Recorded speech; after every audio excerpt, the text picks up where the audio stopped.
নমস্কার বন্ধুরা, ভদ্রসর study centre চ্যানেলে তোমাদের স্বাগতম।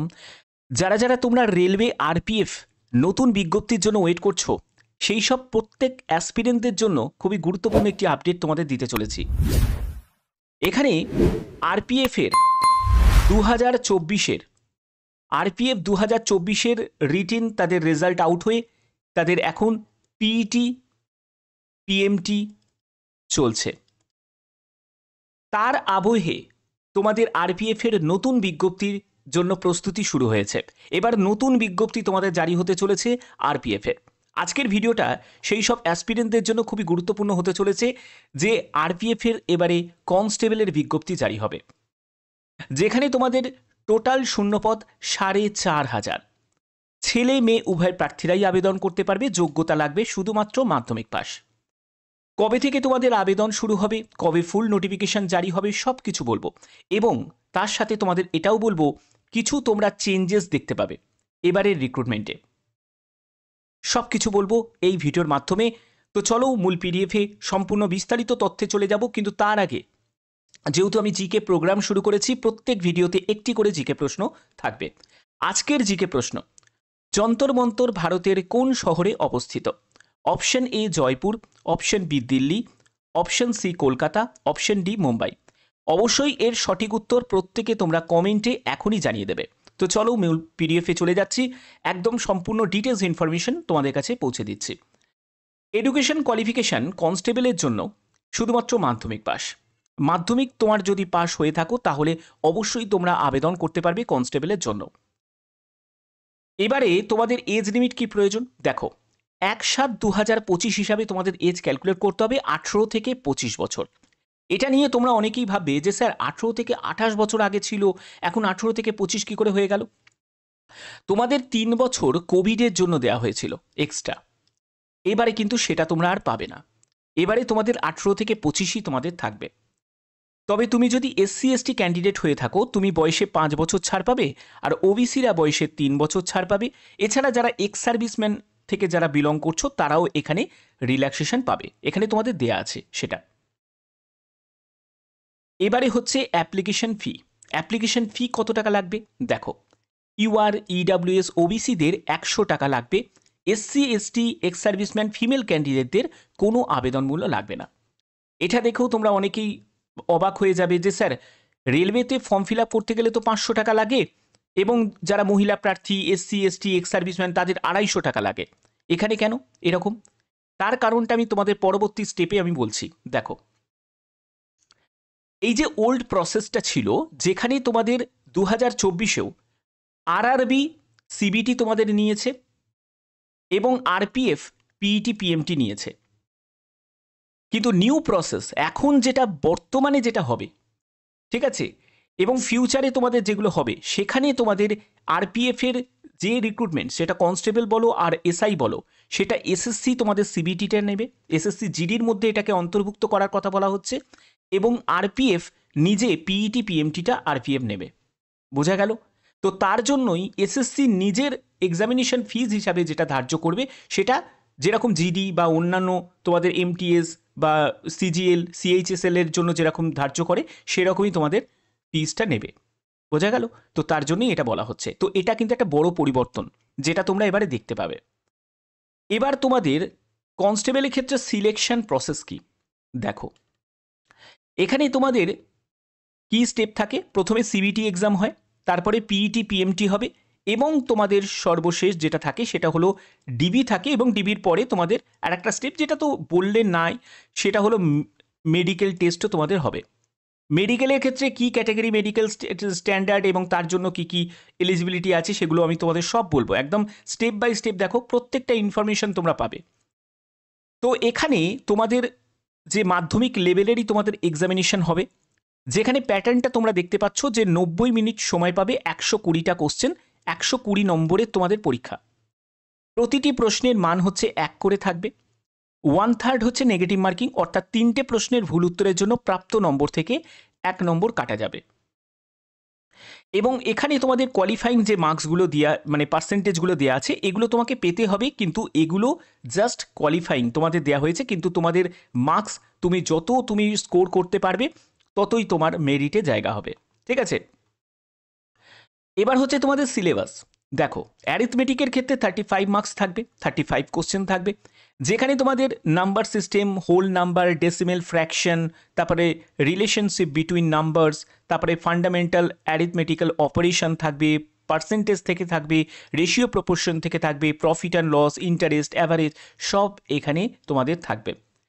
জেনারেল ইন্টেলিজেন্স অ্যান্ড রিজনিংয়ের ওপর 35 মার্কস থাকবে। এখানে এই সব সাবজেক্টগুলো যেগুলো দেখতে পাচ্ছ সেইগুলো তোমাদের থাকবে। এগুলো যারা তোমরা পরীক্ষার রীতিমতো দাও তাদের কাছে এগুলো ভালো মতোই জানা আছে। জেনারেল অ্যাওয়ারনেসে 50 মার্কস থাকবে, যেখানে কারেন্ট অ্যাফেয়ার্স ইনক্লুডেড থাকছে। সেখানে তোমাদের জেনারেল অ্যাওয়ারনেস থাকবে, ইনভায়রনমেন্টালের ওপর তোমাদের প্রশ্ন থাকবে, তারপরে বিভিন্ন টেস্ট নলেজ, কারেন্ট ইভেন্ট, তারপরে স্ট্যাটিক জিকে থাকবে, general polity, economics, geography, Indian constitution, sports, general science, history, arts and culture, এগুলো সবই তোমাদের থাকবে। ওকে, তো এর পরবর্তী হচ্ছে তোমাদের চলে যাবে পিইটি পিএমটি। এই যে পিইটি পিএমটিটা হবে সেটা সম্পূর্ণ আরপিএফ নিজের তত্ত্বাবধানেই করাবে। যেখানে তোমাদের পিইটির ক্ষেত্রে দেখো, তোমাদের কনস্টেবল মেলের জন্য 1600 মিটার একটা রান হবে, যেখানে 5 মিনিট 45 সেকেন্ড তোমাদের সময় দেওয়া হবে, এবং লং জাম্প যেটা হবে সেটা 14 ফিটের লং জাম্প হবে, হাই জাম্প হবে হচ্ছে 4 ফিটের একটা হাই জাম্প হবে। ফিমেল ক্যান্ডিডেটদের 800 মিটার রান হবে, 3 মিনিট 40 সেকেন্ড সময় পাবে, লং জাম্প হবে 9 ফিট, এবং হচ্ছে তোমাদের হাই জাম্প হবে হচ্ছে 3 ফিটে। এরপরে হচ্ছে পিএমটি, ঠিক আছে, ফিজিক্যাল মেজারমেন্ট টেস্টের ক্ষেত্রে দেখো, ইউআর, ইডাব্লিউএস, ওবিসি ক্যান্ডিডেটদের, মেল ক্যান্ডিডেটদের হাইট তোমাদের 165 সেন্টিমিটার, এবং তোমাদের ফিমেল ক্যান্ডিডেটদের হাইট হচ্ছে 157 সেন্টিমিটার। চেস্টের ক্ষেত্রে বলছে যে এক্সপেন্ড করে আর এক্সপেন্ড না করে, এটা শুধুমাত্র মেলদের ক্ষেত্রে, যদি এক্সপেন্ড না করে 80 তোমাদের সেন্টিমিটার হতে হবে, এবং এক্সপেন্ড করে মানে বুকের ছাতি ফুলিয়ে 85 সেন্টিমিটার হতে হবে। এসসি এসটি হলে রিল্যাক্সেশন আছে, 160 সেন্টিমিটার হচ্ছে হাইট হতে হবে মেল ক্যান্ডিডেট, আর এসসি এসটি যদি ফিমেল ক্যান্ডিডেট হয়ে থাকো তাহলে 152 সেন্টিমিটার হাইট হতে হবে। এবং এখানে এসসি এসটিদের ক্ষেত্রে মেল ক্যান্ডিডেট 76.2 সেন্টিমিটার হচ্ছে বুকের ছাতি না ফুলিয়ে, আর বুকের ছাতি ফুলিয়ে হচ্ছে 81.2 সেন্টিমিটার। এবং গাড়োয়ালিস, গোর্খাস, যারা মারাঠাস আছে বা আদার ক্যাটাগরি থেকে যারা আছো তাদের ক্ষেত্রে কিন্তু রিল্যাক্সেশন আছে, হাইট হচ্ছে 163 সেন্টিমিটার মেল ক্যান্ডিডেট, 155 সেন্টিমিটার হচ্ছে ফিমেল ক্যান্ডিডেটদের, 80 সেন্টিমিটার বুকের ছাতি না ফুলিয়ে 85 সেন্টিমিটার। তো আশা করি ব্যাপারটা ক্লিয়ার। এবার তোমাদের একটা গুরুত্বপূর্ণ জায়গা, সেটা হলো যে কনস্টেবলের ক্ষেত্রে তোমাদের বেতন কত টাকা থাকবে। দেখো, এই বেতন সঙ্গে তোমাদের আদার্স যেসব অ্যালাউন্সগুলো আছে, তোমরা জানো একটা সেন্ট্রাল গভর্নমেন্টের চাকরিতে অনেক অ্যালাউন্স থাকে, সেই সব অ্যালাউন্সগুলো তোমাদের যুক্ত হয়ে যাবে, এবং যুক্ত হয়ে তোমাদের বেতন প্রায় শুরুতে তোমাদের 31,500 টাকা মতো তোমাদের শুরুতেই এক্সপেক্টেড বেতন তোমাদের থাকবে। ওকে, এবং লেভেল 3 অনুযায়ী তোমরা বেতন পাবে। মেডিকেল ক্যাটাগরি হচ্ছে তোমাদের B1 ক্যাটাগরি মেডিকেল ক্যাটাগরি, এবং যারা ফিজিক্যাল হ্যান্ডিক্যাপ যারা আছো তারা নট সুইটেবল, অর্থাৎ তারা আবেদন করতে পারবে না। কনস্টেবলের জন্য, এসআই এর জন্য কোনো পিডাব্লিউবিডি ক্যাটাগরি থেকে কোনো ক্যান্ডিডেট আবেদন করা যাবে না, ঠিক আছে। এবং এখানে তোমাদের মাধ্যমিক পাশের যোগ্যতা B1 ক্যাটাগরি মেডিকেল স্ট্যান্ডার্ডের মধ্যে কি আছে দেখো, এখানে ডিস্টেন্স ভিশন তোমাদের চেক করা হবে, যেখানে 6/9/6/12। এটা নিয়ে অনেকের প্রশ্ন থাকে যে স্যার গ্লাসেস হলে কি অ্যালাউ আছে, তো দেখো উইথ অর উইদাউট গ্লাসেস, অর্থাৎ চোখে চশমা পরে অথবা না পরে 6/9/6/12 তোমাদের দৃষ্টিশক্তি থাকতে হবে, এবং 4 ডায়োপ্টার যেন লেন্সের পাওয়ার যেন 4 ডায়োপ্টার এক্সিট করে না যায়, তার মধ্যে যেন থাকে, এবং 0.6 সেটা হলো নিয়ার ভিশনের ক্ষেত্রে, উইথ অর উইদাউট গ্লাসেস একটা রিডিং অর ক্লোজ তোমাদের ওয়ার্ক করার জন্য। কালার ভিশন টেস্ট হবে, যদি তোমার কালার ব্লাইন্ডনেসের সমস্যা থাকে তাহলে কিন্তু আবেদন করো না, রিজেক্ট করে দেওয়া হবে।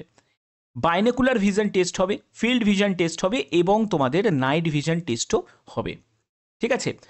তো এই হচ্ছে মেন ব্যাপার। এবার হচ্ছে নতুন বিজ্ঞপ্তি কবে জারি হবে। দেখো, তোমাদের সবথেকে বেশি সম্ভাবনা যেটা আছে সেটা হলো আগস্ট মাসে নিউ নোটিফিকেশন জারি হওয়ার। এসআই এর ব্যাপারে কোনো কনফার্মভাবে কোনো নিউজ পাচ্ছি না, কিন্তু কনস্টেবলের ক্ষেত্রে বলা যেতে পারে যে আগস্ট মাসের মধ্যে কনস্টেবলের নতুন বিজ্ঞপ্তি জারি হওয়ার একটা সম্ভাবনা কিন্তু রয়েছে, ঠিক আছে।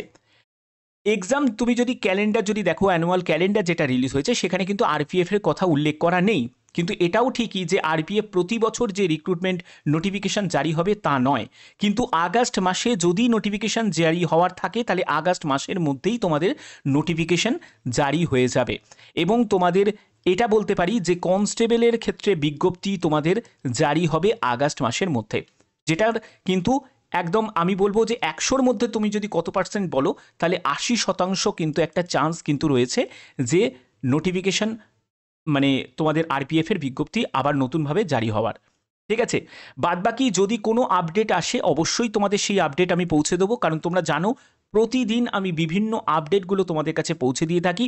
যারা যারা প্রস্তুতি নিচ্ছ, তোমাদের তো শুধু আরপিএফ বলে কিছু নয়, তো সঙ্গে তোমাদের এনটিপিসি আছে, গ্রুপ ডি আছে, এগুলোরও তো তোমাদের অ্যানুয়াল ক্যালেন্ডার অনুযায়ী নতুন নতুনভাবে তোমাদের এগুলোরও জারি হবে। তো সেক্ষেত্রে তোমরা প্রস্তুতি যেরকম নিচ্ছ সেরকম কন্টিনিউ নিতে থাকো। বাদবাকি আরপিএফ নিয়ে যারা ওয়েট করে আছো, আরপিএফ সেটা কনস্টেবল হোক বা এসআই হোক, সেটার জন্য যারা ওয়েট করে আছো আমি তাদের জন্য স্পেশালি বলছি তোমাদের যখনই কোনো আপডেট আসবে অবশ্যই সেই আপডেটটা দিয়ে দেবো, কিন্তু যে পরিবর্তনগুলো হতে চলেছে সেইগুলো তোমাদের কাছে তুলে ধরলাম এই ভিডিওর মাধ্যমে, একদম সুন্দরভাবে বুঝিয়ে দিয়েছি। আশা করি তোমাদের ভিডিওটা ভালো লেগেছে।